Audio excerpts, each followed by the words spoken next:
இளைய பிராட்டி குந்தவை தேவியும் கொடும்பாலூர் இளவரசி வானதியும் ரதத்தில் ஏறி குடந்தை நகரை நோக்கிச் சென்றார்கள் அல்லவா?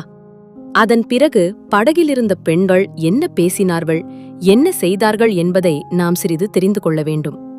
அடியே தாரகை, இந்த கொடும்பாலூர்காரிக்கு வந்த யோகத்தை பாரடி. அவள் பேரில் நம் இளைய பிராட்டிக்கு என்னடி இவ்வளவு ஆசை? ஆசையும் இல்லை, ஒன்றும் இல்லையடி வாரினி. 4 மாதமாக அந்த பெண் ஒரு மாதிரி கிறுக்கு பிடித்தவள் போலிருக்கிறாள். அடிக்கடி மயக்கம் போட்டு விழுந்து தொலைக்கிறாள். தாய் தகப்பனாரில்லாத பெண்ணை நம்மை நம்பி ஒப்புவித்திருக்கிறார்களே என்று இளைய பிராட்டிக்கு கவலை. அதனால்தான் வானத்திற்கு என்ன வந்துவிட்டது என்று கேட்க சோதிடரிடம் அழைத்துப் போயிருக்கிறார். ஏதாவது பேய் பிசாசுகளின் சேஷ்டையா இருக்கலாம் அல்லவா? அப்படியிருந்தால் ஏதாவது மந்திரம் கிந்திரம் போட்டு ஓட்ட வேண்டுமல்லவா? பேயும் இல்லை பிசாசும் இல்லையடி. இவளை வந்து எந்த பிசாசு பிடிக்கப் போகிறது? இவளே 100 பிசாசை அடித்து ஓட்டி விடுவாளே. வானதி மயக்கம் போட்டு விழுவது கூட பாசாங்குதானடி. இப்படியெல்லாம் செய்தால் மெதுவாக இளவரசரை தன் வலையில் போட்டுக்கொண்டு விடலாம் என்று அவளுடைய எண்ணம்.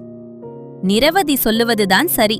அது மட்டுமா, அன்றைக்கு தீபத்தட்டை கீழே போட்டாலே அது கூட தன்னை அவர் கவனிக்க வேண்டுமென்பதற்காக செய்த காரியந்தான். 2 கையாலும் ஏந்திக் கொண்டிருந்த தட்டு அப்படி தவறி விழுந்து விடுமா? அல்லது நம் இளவரசர் என்ன புலியா கரடியா?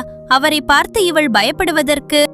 உடனே மூர்ச்சை போட்டு விழுந்து விட்டதாக பாசாங்கு செய்தாளே, அதற்கு எவ்வளவு கெட்டிக்காரத்தனம் வேண்டும்? அவள் செய்த ஜாலத்தைக் காட்டிலும் அந்த ஜாலத்தில் குந்தவை தேவியும் இளவரசரும் ஏமாந்து போனார்களே, அதுதான் பெரிய வேடிக்கை. பொய்யும் புனை சுருட்டும் ஜாலமும் மாய்மாலமும் செய்கிறவர்களுக்குத்தான் இது காலம்.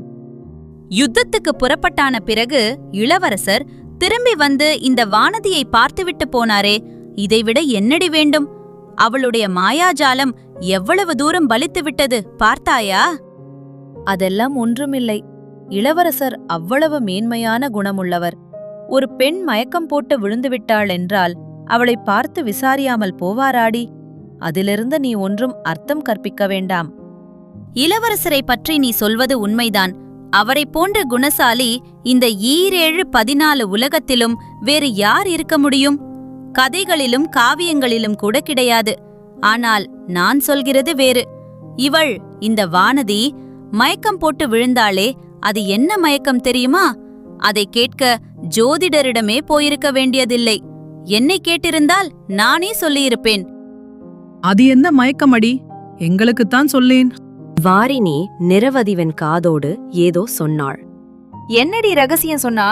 எங்களுக்கு தெரியக்கூடாதா?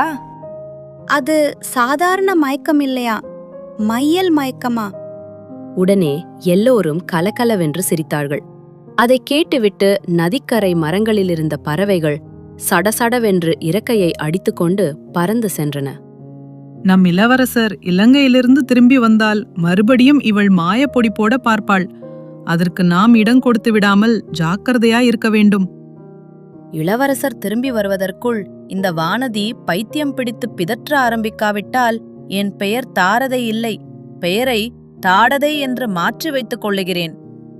அது கிடக்கட்டும் அடி. இளைய பிராட்டி சொல்லிவிட்டு போன காரியத்தை அவர் வருவதற்குள் செய்து வைக்க வேண்டாமா? வாங்களடி. பிறகு அப்பெண்களில் இருவர் படகின் அடியில் ஏற்கனவே சிறிது பெயர்ந்திருந்த ஒரு பலகையை பெயர்த்து எடுத்தார்கள். பெயர்க்கப்பட்ட இடத்தில் நீளமான பெட்டி போல் அமைந்த பள்ளத்தில் ஒரு முதலை கிடந்தது.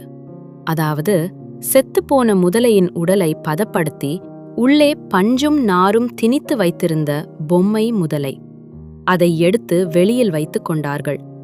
படகை சிறிது தூரம் செலுத்திக் கொண்டு சென்று நதிக்கரை ஓரத்தில் பெரிய பெரிய வேர்கள் விட்டு வளர்ந்திருந்த ஒரு பெருமரத்தின் அருகில் வந்தார்கள். அம்மரத்தின் ஓரத்தில் அத்தோல் முதலையை எடுத்து விட்டார்கள். அது மர வேர்களிலே பாதியும் நதி வெள்ளத்தில் பாதியுமாக கிடந்தது. பார்ப்பதற்கு நிஜ முதலையைப் போலவே பயங்கரமான தோற்றம் அளித்தது. வெள்ளம் அடித்துக்கொண்டு போய்விடாமல் ஒரு சிறிய மணிக்கயிற்றை அதன் கால் ஒன்றில் கட்டி வேரோடு சேர்த்து பிணைத்தார்கள்.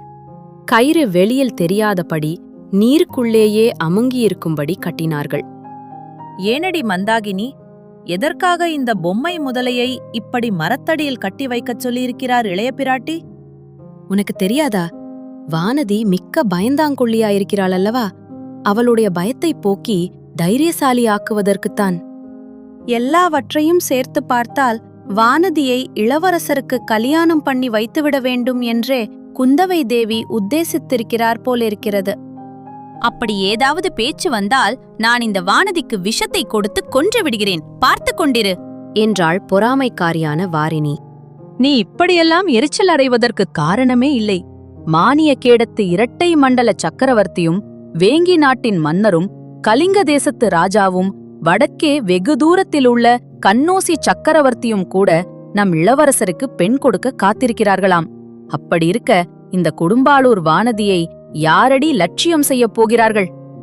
நீ சொல்லுகிறபடி அந்த அரசர்கள் காத்திருக்கலாமடி. ஆனால் நம் இளவரசருடைய விருப்பமல்லவா முக்கியம்.